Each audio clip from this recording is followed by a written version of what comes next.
Hello everyone, आज की video में हम बात करेंगे लेवोसिट्राजिन के बारे में। जो ये दवा है ये एंटी हिस्टामिनिक ग्रुप की दवा होती है। तो सबसे पहले इसके यूज़ के बारे में बात करते हैं, कहाँ का इसका प्रयोग किया जाता है। इसका जो यूज़ है वो एलर्जी के अंदर किया जाता है मोस्टली। तो इसके यूज़ देख लेते हैं। सबसे पहले है एलर्जी कंडीशन में, अगर किसी भी प्रकार की एलर्जी हो गई है तो वहाँ पे लेवोसिट्राजिन का यूज़ करेंगे। दूसरा यूज़ है एलर्जी राइनाइटिस, यानी कि एलर्जी राइनाइटिस के अंदर क्या होता है, बार बार छींकें आती है, स्नीजिंग या फिर वाटरी आइज, आंखों से पानी बहता है, ठीक है, लगातार ईचिंग यानी कि खुजली होती है, ठीक है। तो ये सिम्टम्स होते हैं एलर्जी राइनाइटिस के अंदर, ये सब होता है। तो एलर्जी राइनाइटिस अगर ये चीज़ है तो वहाँ भी लेवोसिट्राजिन का यूज़ किया जाता है इन सब सिम्टम्स को दूर करने के लिए। नेक्स्ट है अर्टिकेरिया। अर्टिकेरिया का मतलब होता है स्किन एलर्जी। जैसा कि आपको दिख रहा होगा कुछ इस तरीके से स्किन एलर्जी होती है, इसको हम अर्टिकेरिया बोलते हैं। तो वहाँ भी लेवोसिट्राजिन का यूज़ किया जाता है। नेक्स्ट है reaction due to other drugs. अगर कोई भी अदर मेडिसिन खाई है किसी ने, उसकी वजह से रिएक्शन हो गया है बॉडी के अंदर, तो वहाँ भी उस रिएक्शन को ख़त्म करने के लिए लेवोसिट्राजिन का यूज़ किया जाता है। अगर और इसके यूज़ की बात करूँ, जैसे कॉमन कोल्ड यानी कि जुखाम के अंदर लेवोसिट्राजिन का यूज़ किया जाता है, या फिर अगर किसी कीड़े ने काट लिया है तो वहाँ पर भी लेवोसिट्राजिन का यूज़ किया जाता है, ठीक है। तो ये सारे इसके यूज़ होते हैं। आगे हम बात करते हैं डोज की, इसकी क्या डोज होती है। सबसे पहले बात करते हैं चाइल्ड डोज की, फिर बात करेंगे एडल्ट डोज की। चाइल्ड डोज में उसको इंक्लूड करना है जिसकी उम्र 12 साल से कम है, और एडल्ट डोज में इसको इंक्लूड करना है जिसकी उम्र 12 साल से ज़्यादा है, ठीक है। तो ये चाइल्ड डोज और एडल्ट डोज का क्राइटेरिया होगा। देखिए चाइल्ड डोज कितनी है, 2.5 mg once in a day, यानी कि पूरे एक दिन में 2.5 mg जो लेवोसिट्राजिन है वो देनी है, अगर किसी की उम्र 12 साल से नीचे है तो, ठीक है। ये चाइल्ड डोज होगी। एडल्ट डोज जो होगी वो होगी 5 से 10 mg दिन में एक बार। यहाँ पर लिखा है 5 से 10 mg। अब क्वेश्चन ये है कि 5 mg दे या फिर 10 mg दे।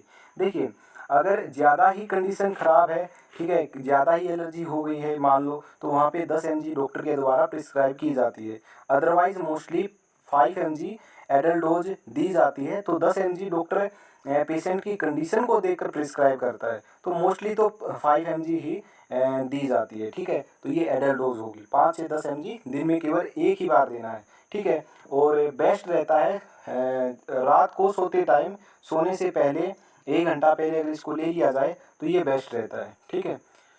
तो देखिए यहाँ पे आपको सिरप दिख रहा होगा लेवोसिट्राजिन का, जो कि बच्चों के अंदर दिया जाता है, ठीक है। ये अलग अलग ब्रांड नेम से मिलता है, तो कोई भी ब्रांड नेम आप ले सकते हो, ठीक है। आपको ये सिरप दिख रहा है, इस सिरप पर आपको अच्छे से देखना है। यहाँ पर लिखा होगा, जहाँ पे इंग्रेडिएंट लिखे हुए होते हैं ना, वहाँ पे लिखा हुआ होगा ईच 5 ml कंटेन्स 2.5 mg लेवोसिट्राजिन, यानी कि हर 5 ml में जो ये सिरप है इसके हर 5 ml में 2.5 mg लेवोसिट्राजिन है। तो बच्चे के अंदर जब ये सिरप देंगे तो बच्चे की डोज कितनी बताई मैंने, चाइल्ड डोज 2.5 mg। तो बच्चे को 5 ml अगर आप दोगे तो उसके शरीर में 2.5 mg लेवोसिट्राजिन जाएगी, तो उसको 5 ml ही देना है, ठीक है। तो ये डोज होती है, ओके। अगर कोई बड़ा ले रहा है ये सिर्फ, मान लिया कोई बड़ा ले रहा है 12 साल से, मान लिया किसी की उम्र 15-16 साल है, ठीक है, वो ले रहा है और सिर्फ ले रहा है वो, ठीक है, लेवोसिट्राजिन का, तो वहाँ पर उसको फिर 10 ml देना होगा, क्योंकि जो एडल्ट डोज है वो है 5 से 10 mg वंस इन ए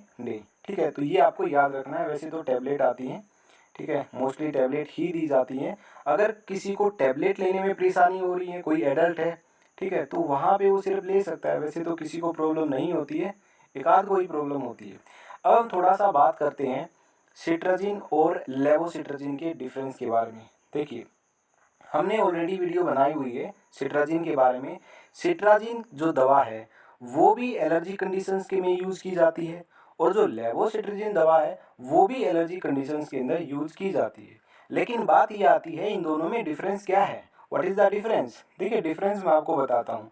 जो लेवोसिट्राजिन जो दवा है, ठीक है, वो क्या है, हाफ डोज पे ज़्यादा इफेक्टिव होती है एज कंपेयर टू सिट्राजिन, और लेवोसिट्राजिन दवा के साइड इफेक्ट भी कम होते हैं एज कंपेयर टू सिट्राजिन। तो ये इन दोनों के अंदर डिफरेंस है, ठीक है। यानी कि कहने का मतलब ये है कि लेवोसिट्राजिन बेस्ट होती है सिट्राजिन से, क्योंकि हाफ डोज पे उतनी ही, मान लिया, देखिए मैं आपको एक एग्जांपल देके समझाता हूँ। एक तो है 5 mg सिट्राजिन, एक है 2.5 mg लेवोसिट्राजिन, ठीक है, एल से लेवो, ठीक है। तो 5 mg सिट्राजिन अगर किसी व्यक्ति ने ली है और दूसरे व्यक्ति ने 2.5 mg लेवोसिट्राजिन ली है, तो दोनों ही जो ये मात्रा है, देखिए मात्रा तो है क्या है, एक 5 mg है, एक 2.5 mg है, लेकिन दोनों का जो एक्शन है वो सेम होगा, ठीक है। तो हाफ डोज पे ये इफेक्टिव होती है एज कंपेयर टू सिट्राजिन, ठीक है। और लेवोसिट्राजिन के जो साइड इफेक्ट हैं वो भी कम होते हैं। तो ये दोनों के अंदर डिफरेंस होता है। तो यहाँ से आप पढ़ सकते हो कि it is effective at the half dose and appear to produce less sedation and other side effect, ठीक है। ये जो लाइन है ये सिट्राजिन के कंपैरिजन में की गई है। ओके, तो ये डिफरेंस होता है सिट्राजिन और लेवोसिट्राजिन के अंदर। आगे बात करते हैं साइड इफेक्ट की, क्या क्या इसके साइड इफेक्ट होते हैं। जैसे सिडेशन यानी कि नींद आना, इसका साइड इफेक्ट है।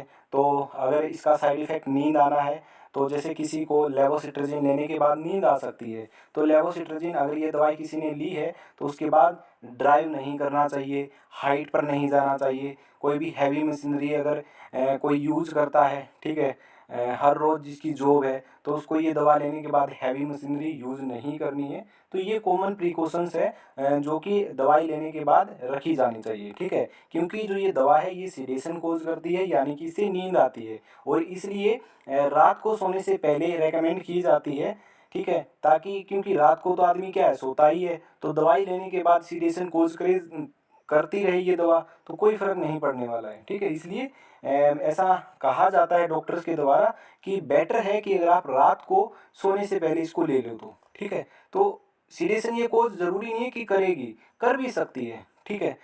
दूसरा इसका साइड इफेक्ट है ड्राई माउथ हो सकता है, ठीक है। डिजीनेस यानी कि चक्कर आ सकते हैं, नोजिया वोमिटिंग हो सकता है, उल्टी आ सकती हैं, डायरिया यानी कि लूज मोशंस हो सकते हैं, एपिगैस्ट्रिक डिस्ट्रेस यानी कि जो एब्डोमेन है, एब्डोमेन में जो अपर एब्डोमेन रीजन है वहाँ पे थोड़ा सा पेन हो सकता है। तो ये कुछ साइड इफेक्ट हैं जो लेवोसिट्राजिन की वजह से हो सकते हैं, ठीक है। तो इनमें से हो सकते हैं और नहीं भी हो सकते हैं। हर व्यक्ति को ये साइड इफेक्ट नहीं होते हैं। जो कोई भी व्यक्ति इस मॉलिक्यूल से, लेवोसिट्राजिन के मॉलिक्यूल से थोड़ा सा सेंसिटिव होता है तो उसको ही साइड इफेक्ट देखने को मिलते हैं। तो सभी को ये साइड इफेक्ट नहीं आते हैं। तो ये जो साइड इफेक्ट हैं ये हो सकते हैं लेवोसिट्राजिन के। ओके, और अगर इसके प्रिकॉशंस की बात करूँ तो क्या क्या सावधानियां रखनी चाहिए, वही सावधानियां हैं कि लेवोसिट्राजिन लेने के बाद ड्राइविंग अवॉइड करनी चाहिए। अगर किसी को किडनी डिजीज है तो वहाँ पे उसको आपको मेडिसिन नहीं देनी है। लीवर डिजीज है तो वहाँ भी ये मेडिसिन नहीं देनी है। तो डॉक्टर पेशेंट को एग्जामिन करके देखेगा कि उसको ये जो लेवोसिट्राजिन वो देनी है या नहीं देनी है, तो अपने आप से आपको नहीं देनी है। तो ये प्रिकॉशन यहाँ पे रखनी है। तो ये थी आज की हमारी वीडियो।